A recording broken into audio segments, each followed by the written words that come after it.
নমস্কার সবাইকে। আমার এই ছোট্ট ইউটিউব চ্যানেলে আপনাদের সবাইকে স্বাগত জানাই।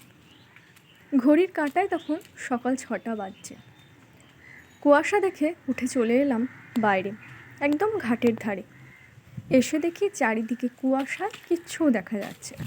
পুকুরের এপার থেকে ওপার পর্যন্ত দেখা যাচ্ছে না।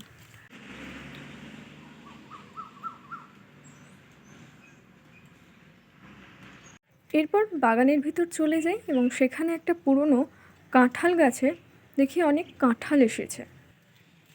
তবে গাছটি যে খুব পুরনো সেটাও নয়, 3-4 বছর ফল দিয়েছে। আমি তোমাদের ফলগুলিই দেখানোর চেষ্টা করছি। কাঁঠাল গাছে ফল এসেছে প্রচুর, কিন্তু ঝরে যাচ্ছে।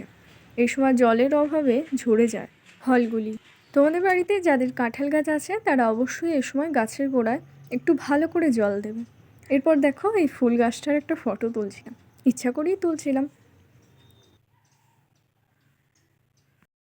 এরপর আসি বাড়ির ভেতর। সেখানেই টমেটো গাছে দেখি প্রচুর টমেটো ধরেছে। গাছ ভরে গেছে টমেটোতে, এক একটা ডালে বহু ফল এসেছে। সেগুলোই দেখছিলাম আর ভিডিও করছিলাম। ভাবলাম তোমাদের দেখাই কেমন লাগে। তোমাদের কার কার বাড়িতে এরকম সবজি হয়েছে বলো, অবশ্যই আমাকে কমেন্ট করে জানাবে। তবে এই গাছটির যে বিশাল পরিচর্যা করেছি তা কিছুই না, শুধুমাত্র জল আর মাঝে মাঝে খোল পচা জল দিয়েছি। তাতেই দেখো একটা গাছে একটা ডালে অন্তত পক্ষে 30টিরও বেশি ফল হয়েছে।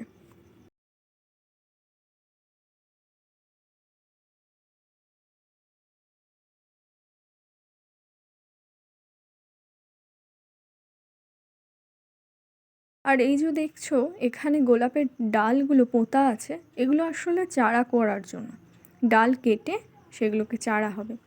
ইতিমধ্যে কিছু কিছু হালকা করে পাতা গজিয়েও গেছে। তোমরা যদি গোলাপের ডাল থেকে চারা তৈরি করতে চাও তাহলে আমাকে কমেন্ট করো, আমি সেই সম্পর্কিত ভিডিও দেব। ভিডিওটি ভালো লাগলে অবশ্যই লাইক কমেন্ট করো এবং সাবস্ক্রাইব করো।